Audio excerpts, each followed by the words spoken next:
ఏపీలో కరువు తీవ్రంగా ఉందన్నారు మాజీ సీఎం వైసీపీ అధినేత జగన్. రాష్ట్ర వ్యాప్తంగా 191 మండలాల్లో తీవ్ర వర్షాభావ పరిస్థితులు ఉన్నాయన్నారు.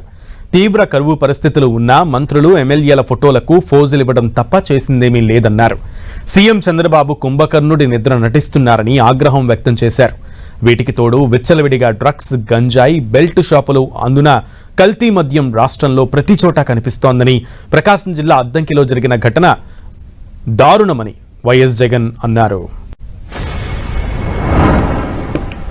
ఇస్తామనంటూ ఇదే ప్రకాశం బ్యారేజ్ లాకుల వద్ద నీళ్లు విడుదల చేస్తున్నట్లుగా పోజులిచ్చి ఫోటోలు దిగి ఈ వెన్నుపోటు పార్టీకి సంబంధించిన ప్రభుత్వంలోని మంత్రులు ఈ మాదిరిగా పబ్లిసిటీ స్టంట్ చేశారు అని వీళ్ళు పబ్లిసిటీ ఇవ్వడంతో రైతులు వీళ్ళ మాటలను నమ్మి పెట్టుబడులు పెట్టారు.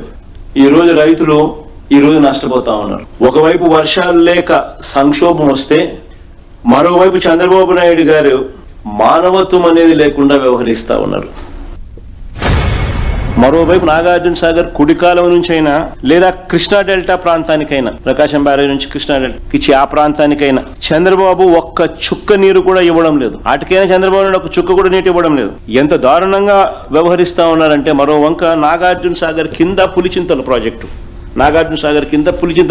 ఈ ప్రాజెక్టు టోటల్ గా ఆంధ్రప్రదేశ్ కు సంబంధించిన ప్రాజెక్టు. ఈ పులిచింతల ప్రాజెక్టులో లెఫ్ట్ రైట్ సెంటర్ ఇల్లీగల్ గా లిఫ్టులు పెడుతూ తెలంగాణ ప్రభుత్వం కన్స్ట్రక్షన్ చేస్తా ఉన్నా కూడా చంద్రబాబు నాయుడు చోద్యం చూస్తా ఉన్నాడు. ఇప్పుడు చంద్రబాబు నాయుడు గారు బీసీల బతుకుల్ని బొగ్గిపాలు చేస్తా ఉన్నాడు.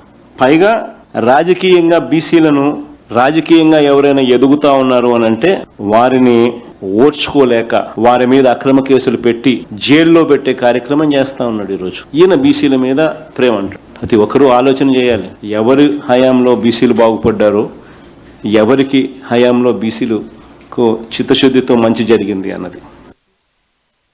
ఈరోజు రాష్ట్రంలో కనిపిస్తా ఉన్నది ఏమిటి అని అంటే, మట్టి mafia, sand mafia, silica, quads, laterite అన్ని మాఫియాని, లిక్కర్ మాఫియా, అధిక రేట్లకు పీపీఏలు, ప్రభుత్వ ఆస్తులను పప్పు బెల్లాలకు వీళ్ళకి నచ్చిన వాళ్లకు వీళ్ళ బంధువులకు కట్టబెట్టడం.